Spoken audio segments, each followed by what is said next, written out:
What does a pharmacist do? Well, most people might answer that a pharmacist dispenses the medications that my doctor prescribes. Now, I work with a ton of great pharmacists, and one thing that I don't generally see is excitement about pills in a vial. And this is probably because pharmacists have been trained to do so much more. So what can you get excited about in your community? To find out, let's go beyond the scripts. Everyone, welcome back to Beyond the Scripts. I am Will Tuft with PioneerRx, and I started here at PioneerRx over 10 years ago as an installer, and one of the things that I thought immediately surprised me and I thought was super, super cool about all the pharmacies that I'd go to is the scope of what these independent pharmacies had to handle on a daily basis. So these are clinical professionals, these are business owners, they're doing HR, they're handling building management. I mean, so many different areas of the pharmacy business, independent pharmacy business specifically, falls on these couple of people who are, really incredible entrepreneurs. And one of those things that they also have to focus on is marketing. So that's what we're going to talk about today. With us, we have special guest Nicolle McClure. She's from GRX Marketing. Welcome, Nicolle. Thank you for having me. So tell me a little bit about GRX Marketing for anybody who's not familiar, and just to make sure that everyone understands you are actually with a marketing company. Yeah, so GRX Marketing, we started about 10 years ago, and we only work with independent pharmacies. We're a full-service marketing company, which means we can do anything and everything to help independent pharmacies with their marketing. So from digital side to helping reach out to doctors to something as simple as putting a flyer in your drive-through window. So kind of the whole gamut. So about the same time frame, about 10 years ago. That's kind of cool. I didn't realize that. So you have a background before GRX Marketing from, what was that, more of a marketing background, or do you come from a pharmacy background? Yeah, so I went to school for advertising with a minor in marketing. So I've been doing it for, oh my gosh, now I'm going to date myself, about 20 years, I think. And so fortunate enough to always be in the marketing realm. But prior to GRX, I actually worked for Medicap Pharmacies Incorporated, which is a franchise company that does independent pharmacies. So I did the marketing there for 4 years, working with franchisees across the country with their marketing. So kind of similar to what we do now, and that actually kind of laid the groundwork for me starting GRX Marketing. Saw working with pharmacists that, as you mentioned, they wear many hats. So they just a lot of times don't have time to focus on marketing. It's one of those things that gets pushed to the back burner. I'll do it tomorrow. And then 6 months go by and they realize they haven't done any marketing. So, and then they wonder why nobody's coming to their pharmacy. But so that's what we do.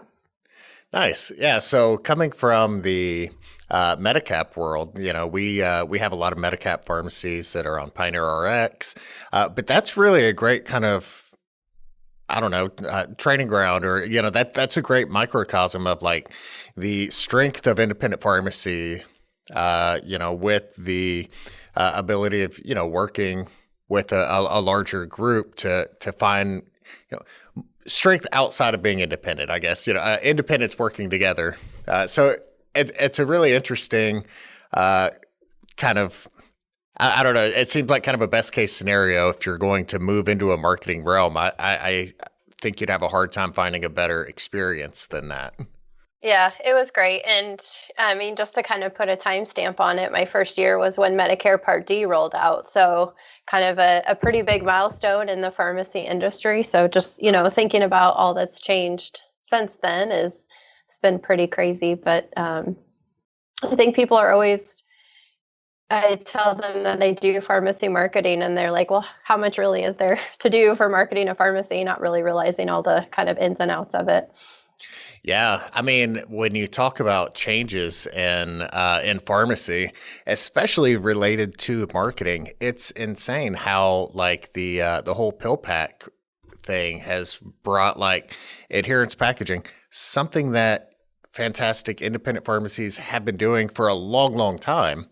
But all of a sudden, through marketing, this service that's been around that independents have offered and specialized in and owned that market, now all of a sudden Amazon has outmarketed to bring this to the forefront where this is not something new. This is something that independents have been doing forever. So how did independents get outmarketed on that?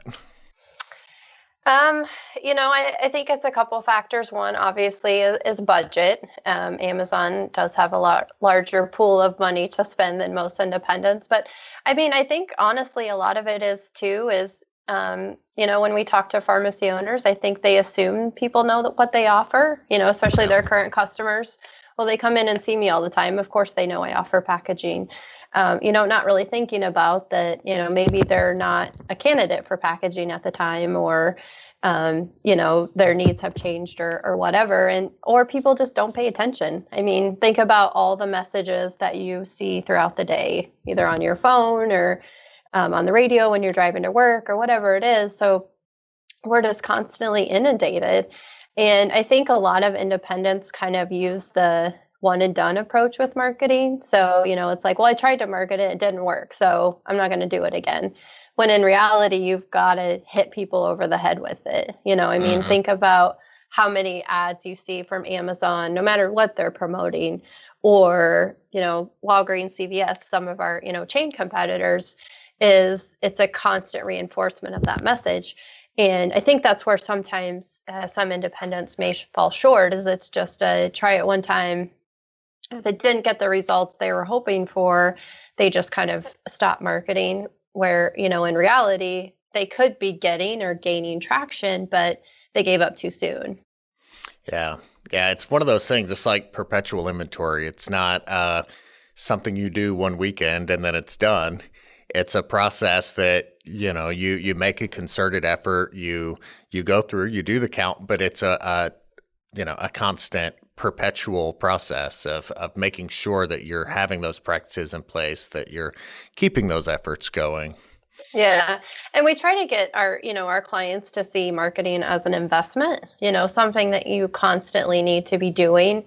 Just like, you're spending money on inventory, or, your computer system, you should be spending money on marketing all the time. It doesn't always have to be a lot of money. There's a lot of things that you can do kind of grassroots, local in your community, but you need to have a constant voice out there. Just because, like I mentioned earlier, with people getting inundated with so many messages, or, you maybe they don't need a pharmacy right now, but if you kind of keep your message out there, when they do, you're going to be the first one they think of. So that's kind of one thing that we do, is coaching our clients and really try to get them to think as marketing not as something that's reactive when something happens in their community, but more just a steady stream investment. Yeah. Yeah. I think that's definitely something that's overlooked as far as marketing opportunities. That doesn't mean you have to get a billboard to attract new customers. So much marketing can be done with your existing customers when you have those interactions in the pharmacy, like letting them know, hey, I noticed you're on more than two medications. Did you know we offer adherence packaging? This is a great way to, increase your adherence, make things easier. But those one-on-one interactions, do you see that there are, I don't know, major opportunities, or have we kind of, it seems like we've gotten so used to, you have to ask for counsel at the pharmacy, you have to offer counsel, but has that almost made us look at it as, I don't know, part of the process and not part of an opportunity? I mean, maybe.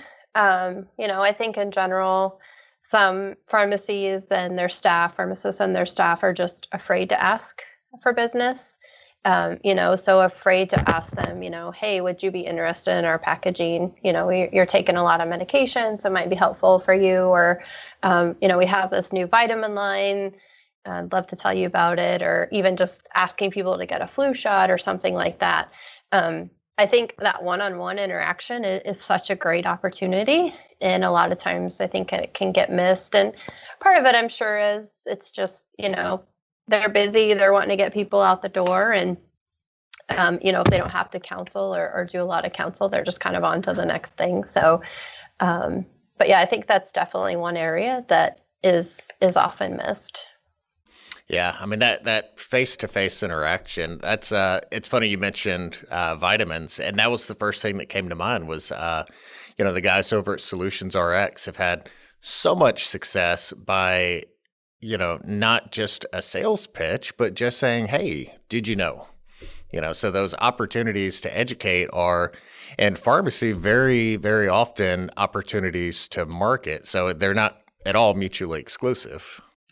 Right. I mean, education and telling people about something, is marketing. I mean, marketing has such a broad term to it. I mean, it can mean so many different things. So, just telling somebody about, your vitamin line or whatever.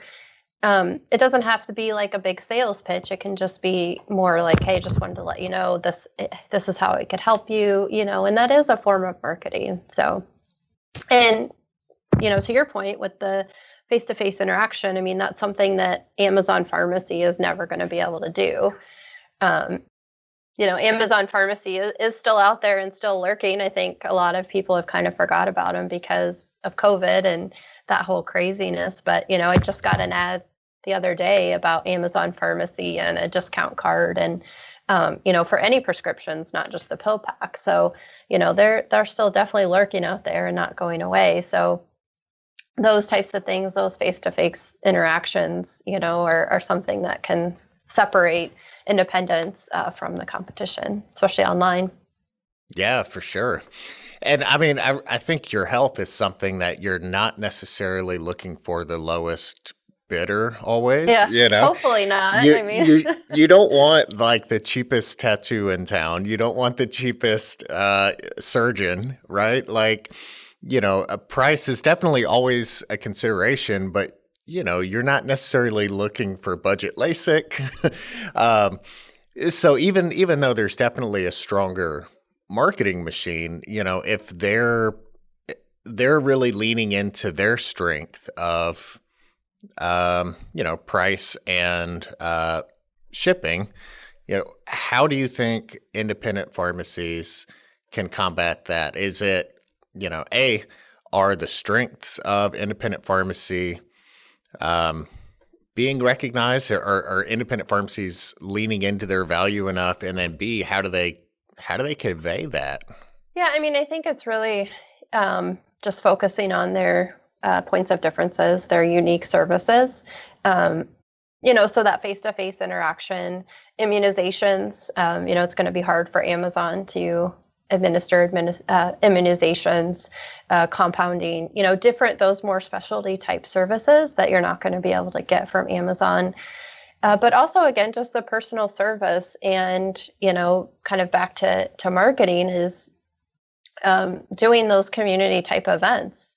Even chains don't usually go to those things. So that's something we always recommend that our clients do. So, participating in a local health or walk or, health fair or something like that is going to give you that, again, that face-to-face interaction and with people that particularly probably you don't have as a customer. So, maybe they've always been curious about your pharmacy, but haven't never stepped in for whatever reason. And, having that interaction can definitely lead to new business. That's one of the things that 2021 specifically, I guess 2020 was its own set of challenges.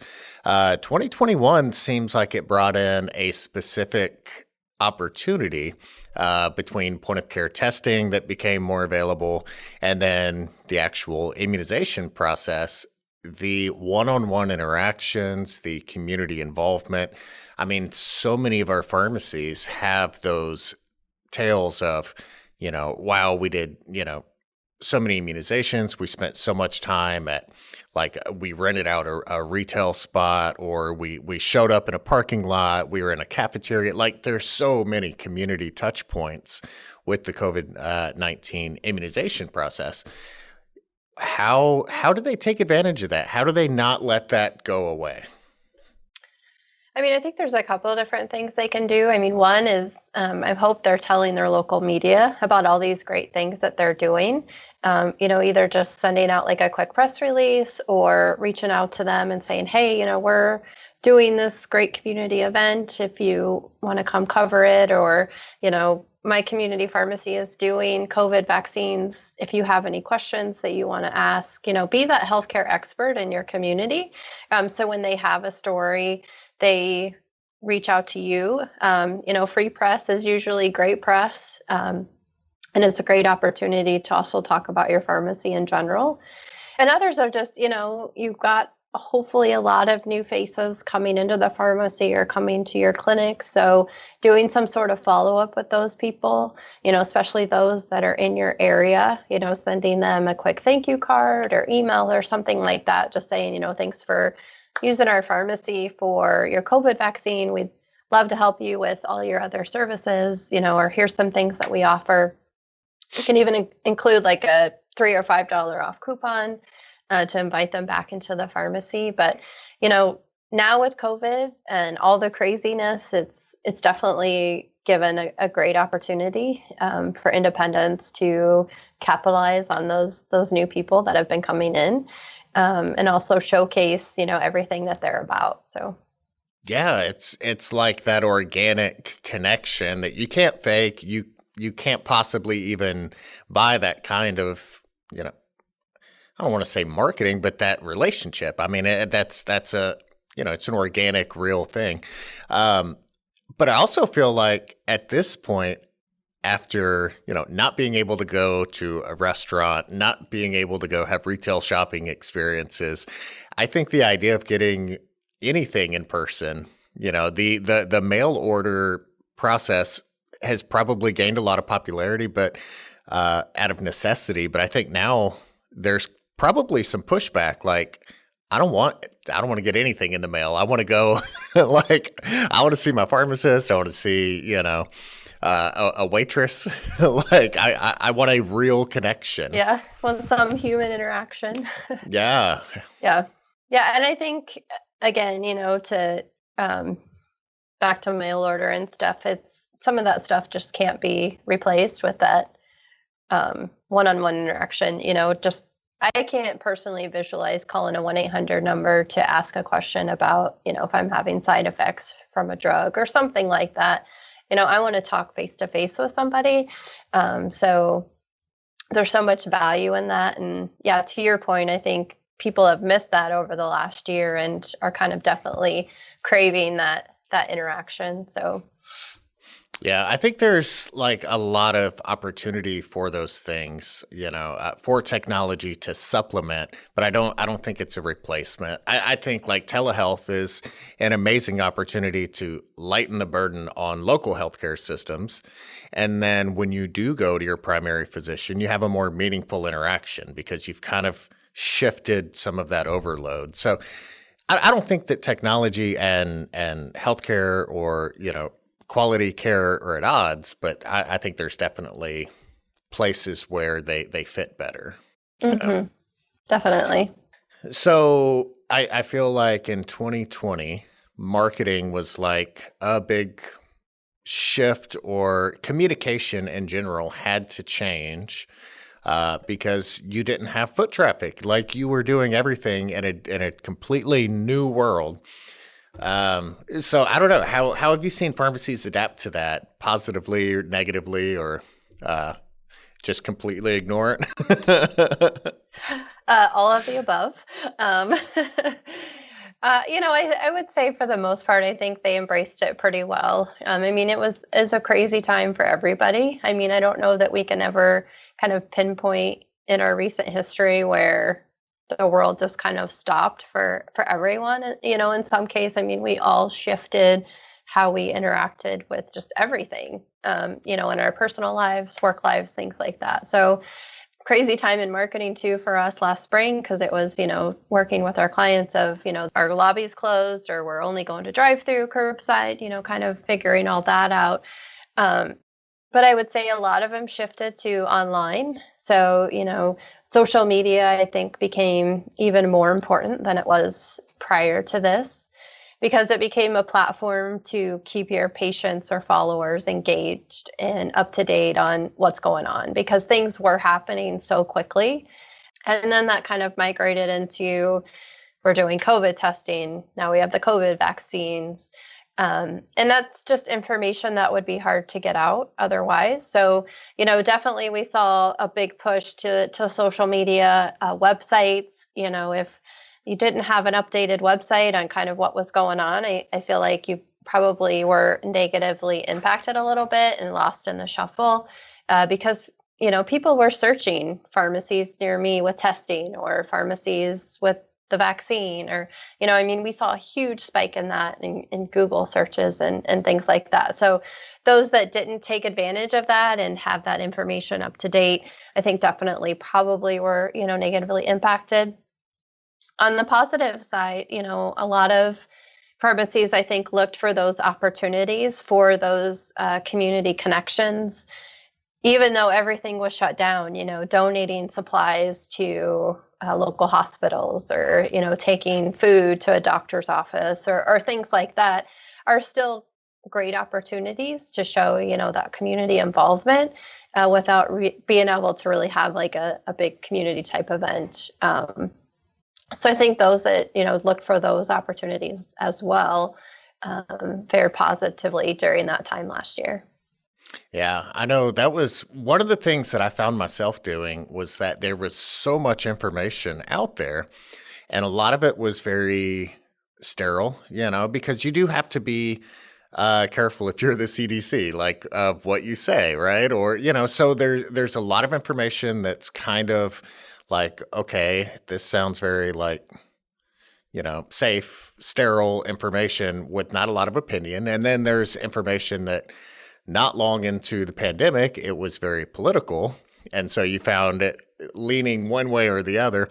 And so I found myself looking to things like, I know Ed Vest had a podcast where they were doing updates on YouTube. There's a pharmacist in Colorado who I'm a long way from Colorado. But Jen was super active on her Facebook and she would just kind of go in and say, hey, here's like what we're seeing locally. And it was really cool to have that real connection to like a trusted healthcare member that's kind of giving us their take. And I just thought it was a really neat, meaningful, organic connection. And it doesn't take a lot of money to do. It doesn't take a huge effort even. It's just a commitment. Yeah, exactly. And I think that's one of the great things about social media, anytime, and especially during COVID is, it is essentially free. You can do ads on Facebook and whatnot, but for that type of communication, there's no charge. And one thing we always encourage our clients to do is do videos, kind of like how you were saying with that pharmacist, putting information out there, just doing a quick video of, here's the latest updates with COVID or, here's what's going on with the testing really is impactful and it helps make that personal connection. You kind of feel like the person when you're seeing them in a video. And it doesn't have to be totally scripted. Usually off the cuff is better. People, I think, appreciate kind of that more conversational style. If you mess up, it's okay. So we always try to encourage our clients, to do a video.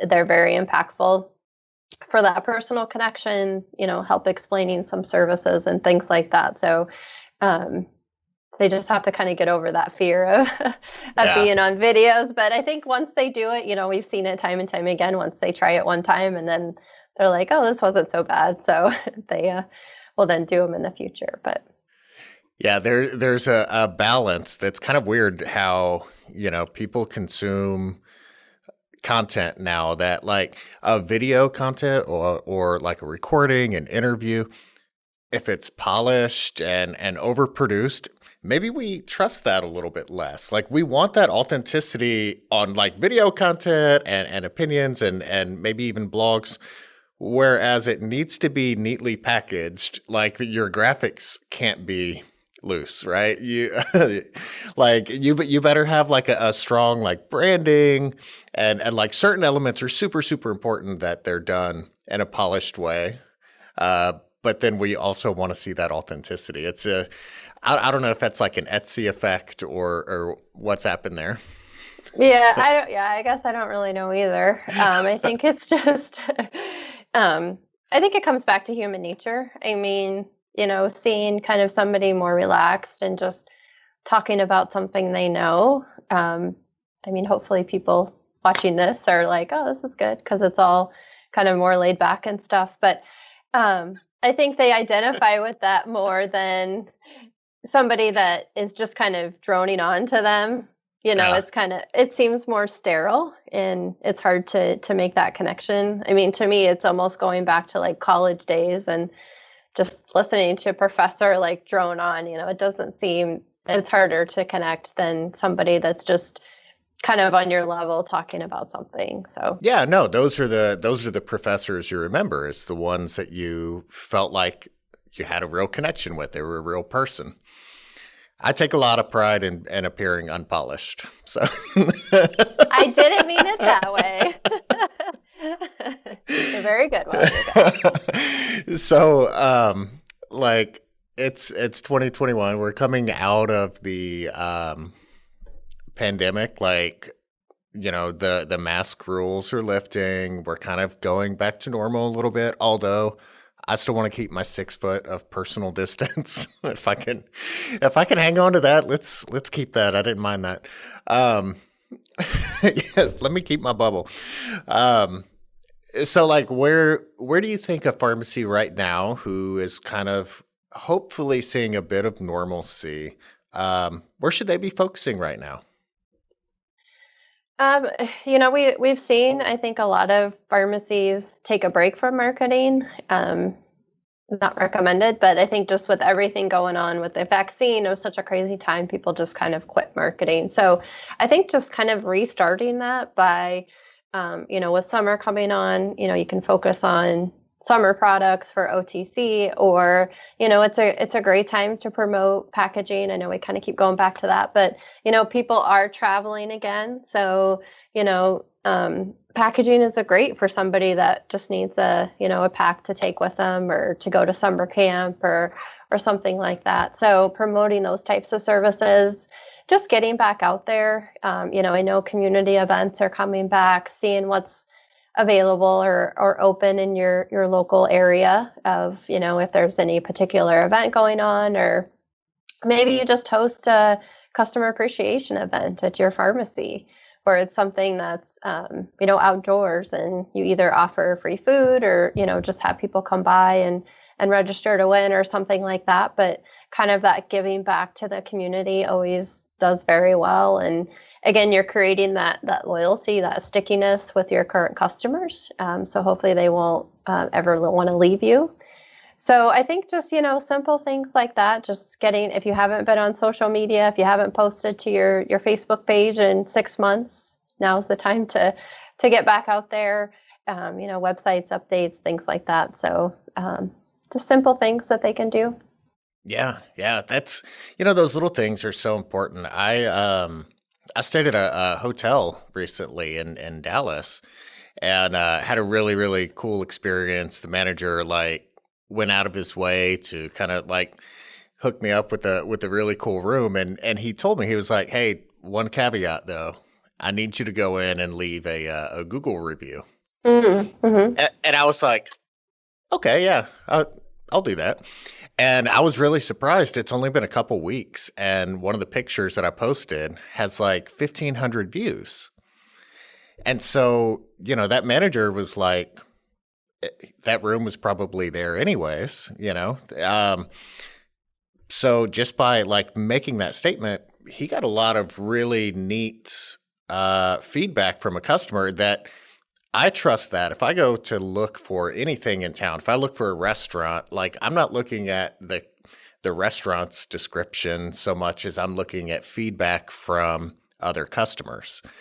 And yeah, so there's a lot of value there. How do you really, well, do what that hotel manager did and make sure you're getting that feedback? Yeah, I mean, with the COVID vaccines, we tried to encourage them all to, either put a poster up that says, go review us on Google if you had a great experience. You can also just hand out bag stuffers in your pharmacy with a QR code to your Google page or your Facebook page, or ask people to review you on social media, just posting something to your page. Because you're right, people absolutely do that. People use Facebook and Google, obviously, as search tools. They're doing their homework before they even set foot in a business. So, if somebody goes to those pages for a pharmacy and they see that there's no interaction, maybe you haven't got a review in a couple of years, they're going to kind of question, well, how busy or how current is this pharmacy?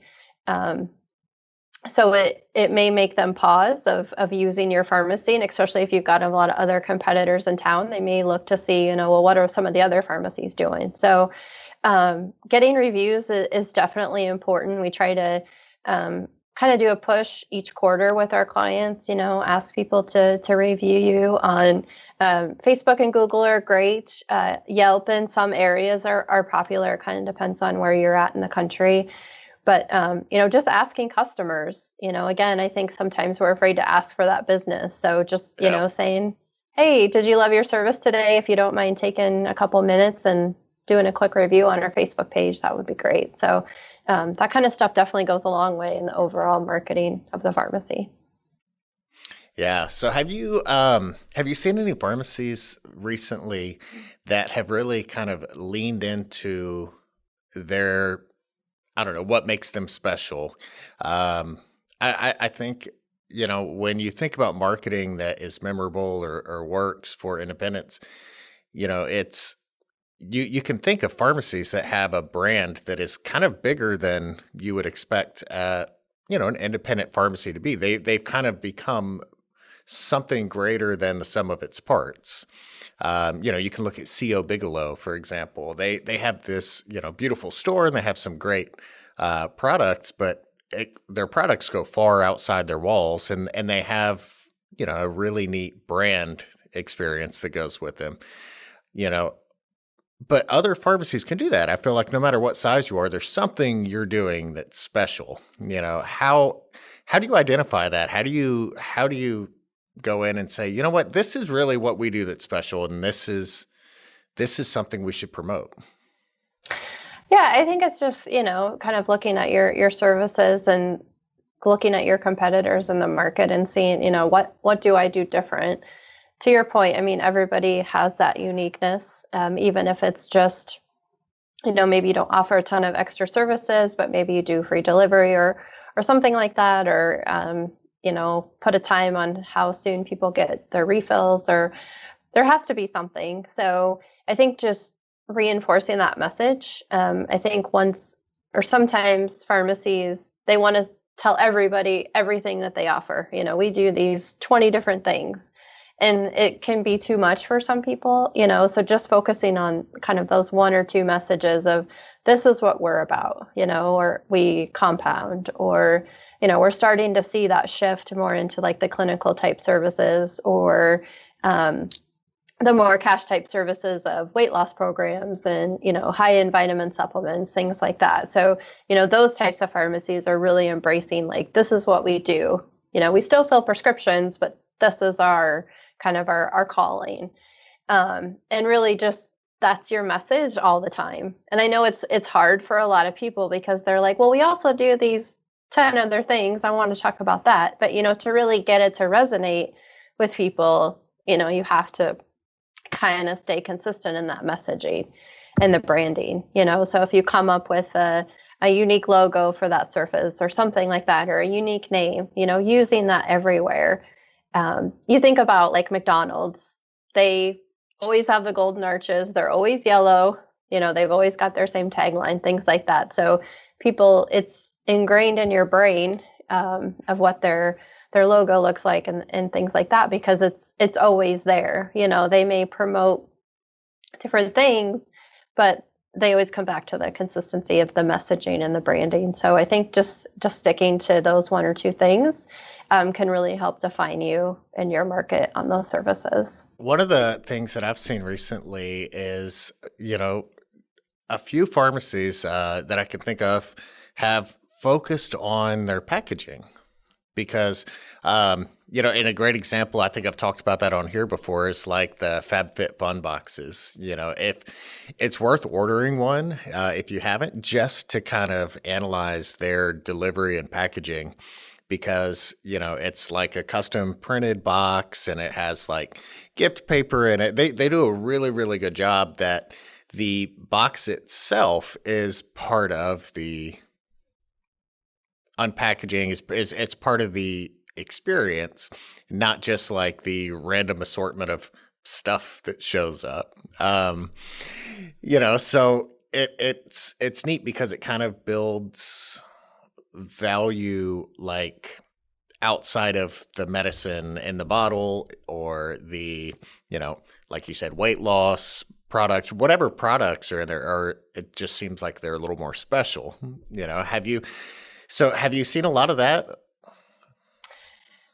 Some. I mean, I don't think it as much as there could be, because I mean, to your point, that's made an impression with you, right? So it's kind of made you want to use that product again. We see the customized like outside box with the packaging if they're doing like the strip pack or whatnot, but kind of taking it to that next level of the whole experience doesn't happen, I think, as much as it could. And that's definitely an area for pharmacies to grow in, I think. Yeah, I think it's one of those like generational things. Like if you grew up with iPhones, you have like a certain experience with, unpackaging products. Yeah. It's weird. I see my daughter watching YouTube of like kids opening toys. I'm like, what do you? Those people make a ton of money with those unpackaging videos. It's crazy. It's a crazy time. So, when you're looking at marketing, there's obviously like a difference in who's on what platforms, on different age demographics. How much of that do you weigh in on, like your, how you consider marketing? Are you targeting specific demographics with specific mediums? Where do you see opportunities there? Yeah, I mean, we definitely take a more customized approach. So when we sign up a client, we do have an intro call with them and, learn about their market. We are doing that research prior to that call as well to really kind of see what their demographics are in the area. And we definitely tailor our recommendations to, their market. So for example, if they're in a younger family area, definitely recommend starting like a free kids vitamin club, or making sure that they're promoting online refills, those types of things that younger people tend to migrate to, the vitamins and supplements, those types of things that maybe if they're not on a lot of prescriptions, there's still an opportunity to come into the pharmacy. So and I think you really have to tailor your marketing to really kind of hit those targeted groups. I mean, in general, I would say with pharmacy, women age 40 plus are kind of our target demo. But to really, I think, be effective, you need to kind of hone in on, what's my local market looking for. If you're only relying on that older demographic and never doing anything to get new patients, younger patients in the door, it's like, where's the longevity of your business? So right. That's where it's getting those younger people in, or, finding that target market. Maybe you do compounding. So trying to look for women that would benefit from HRT, or, veterinarians, people with pets, things like that. So I think you're going to have a much better successful campaign if you try to find those targeted groups rather than just trying to hit everybody. Because the message is going to get lost with it when it's just kind of blanket approach. Sure.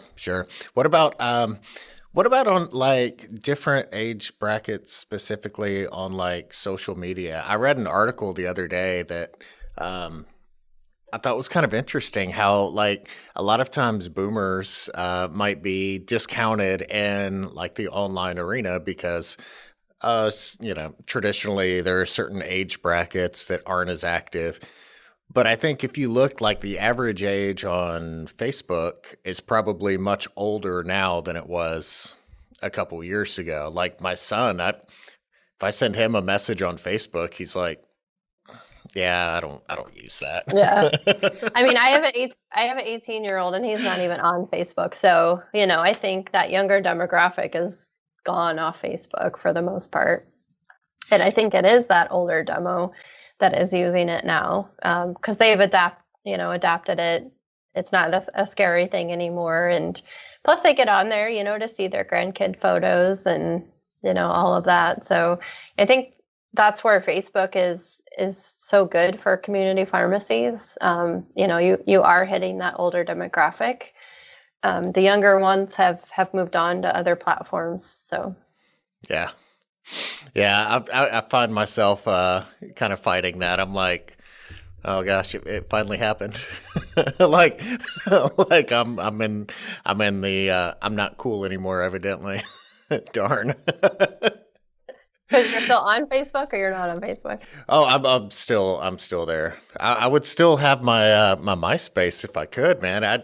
I'd gotten really good at HTML stuff, and then now it's all just useless skill that I can't show off anymore on social media.